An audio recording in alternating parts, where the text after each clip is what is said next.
Eu trabalhei numa empresa que o CEO da empresa ele chegou para mim perguntando que cargo que ele ia me dar. Eu falei, Mauro, eu não posso votar você como diretor porque meus filhos já são os diretores da empresa. Aí eu falei com ele assim, e que tal ser superintendente? Que você fica com um cargo ali entre o CEO e os diretores, né? E fica com uma coisa... Ele falou, isso, muito bom, realmente é muito bom. E aceitou. Só que depois ele acabou confessando para mim que ele entendia que superintendente era um cara que superentendia das coisas.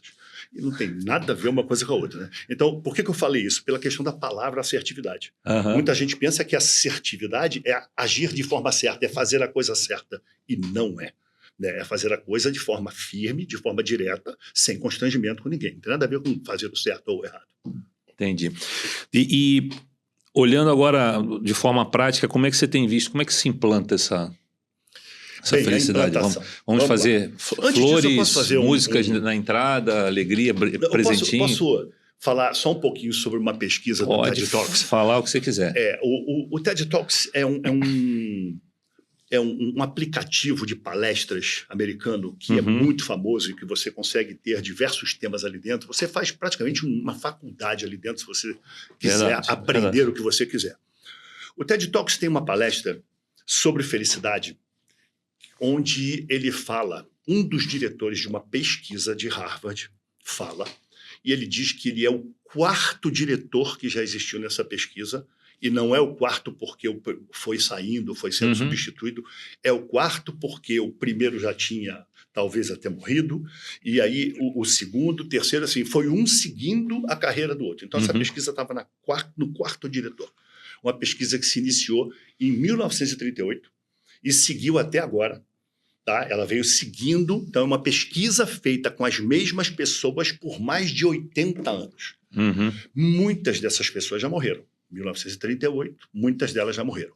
Então, foi um grupo de 724 pessoas, aonde tem, inclusive, um grupo de pessoas, de adolescentes lá em 1938, que foi escolhido a dedo, né, dentro dessas 724 pessoas. Um desses 724 se tornou, inclusive, presidente dos Estados Unidos, mas ele foi fazendo essa pesquisa, aonde a cada 2 anos, o pesquisador ia na casa dessas pessoas e perguntava para ela o que torna vocês felizes e saudáveis. Era só essa pergunta feita a cada 2 anos para 724 homens. Depois, como eles tinham 19, 18 anos, depois para as respectivas esposas. E hoje eles estão no momento, 80 e tantos anos depois, eles estão no momento de entrevistar os 2.000 filhos.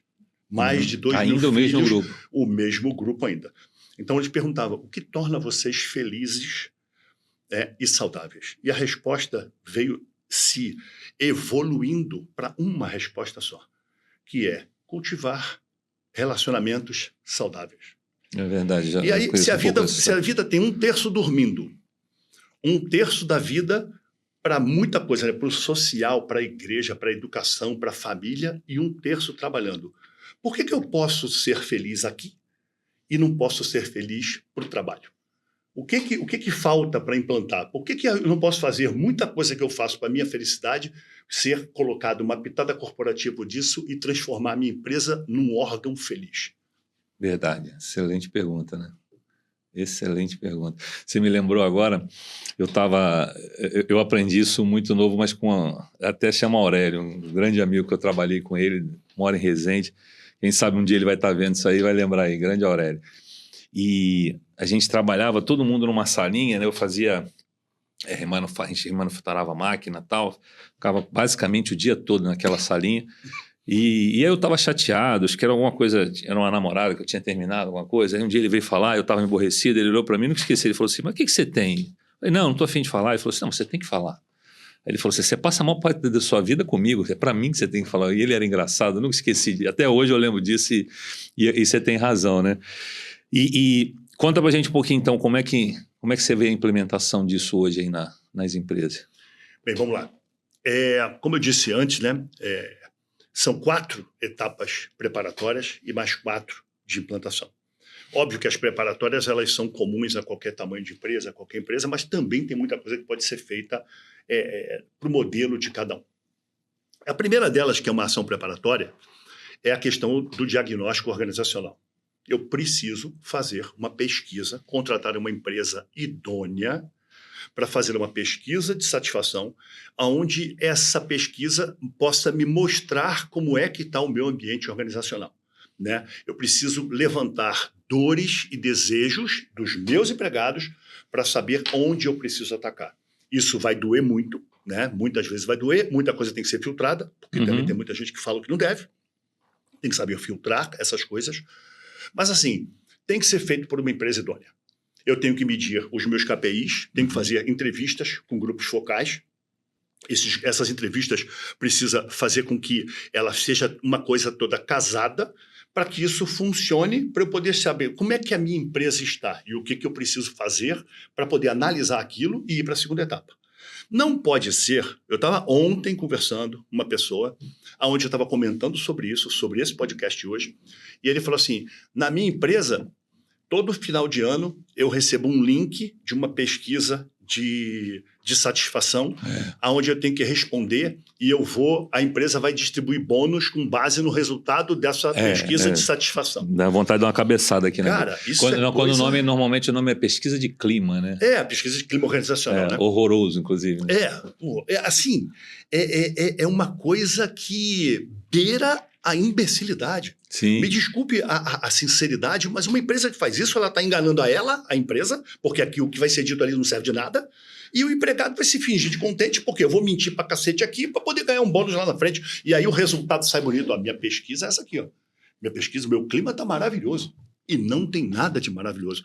Isso, cara, assim, quando ele me disse isso ontem de uma empresa hoje, me remeteu a 30 anos atrás, quando as empresas faziam essas pesquisas, quando isso começou a nascer. Começou a nascer dessa forma. Vou te mandar um papelzinho aí, você preenche e tal, e começou a vincular realmente a bônus. E tinha não só a bônus, como normalmente media o teu gestor, né? E ele botava a pesquisa e falava, só para vocês lembrarem que vocês estão me medindo. Se qualquer coisa que vocês fizerem aí, vocês vão me prejudicar. E aí, literalmente, eu vou prejudicar vocês. E você sabe o que eu já ouvi falar também, e há pouquíssimo tempo, que nessas pesquisas, dependendo do que seja citado, a pessoa que está lendo consegue identificar quem citou. Porque o cara quase que coloca entre aspas.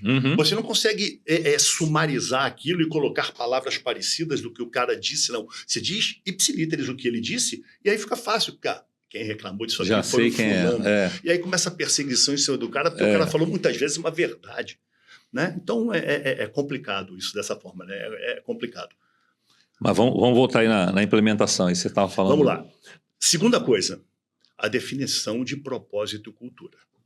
Se eu não definir qual é o propósito da minha empresa, qual é a cultura da minha empresa, o que eu quero para a minha empresa, se eu não definir qual é a minha missão, qual é a minha visão e quais são os meus valores, né? Eu não consigo fazer nada sobre isso, porque isso aqui é uma coisa que você define dentro da empresa, leva para aprovação de empresários ou de conselhos e faz com que aquilo ali seja a verdade suprema da empresa. Aquilo precisa ser cumprido. E vai ficar muito ruim para a empresa se você não cumprir aquilo.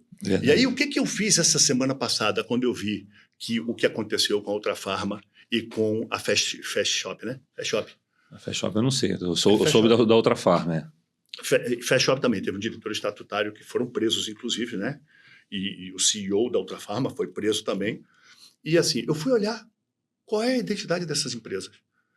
E tem lá, numa delas, falando sobre ética, sobre honestidade. Sim. Quer dizer, o próprio dono da empresa foi desonesto. Assim, isso ainda vai ser investigado e tudo, mas o cara está preso. Entendeu?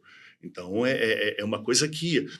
Não é só estar no papel, né? Não é só estar no papel. Você tem que saber fazer isso. Isso que você está falando é tão interessante, porque a gente até não conversou isso um pouco fora, né? Mas a gente está vivendo uma nova geração aí também, né? E que eles, um pouco assim já, não da nossa, mas dos nossos filhos e essa estão chegando, eles olham muito isso, né? Eles olham quem essa empresa diz ser, né?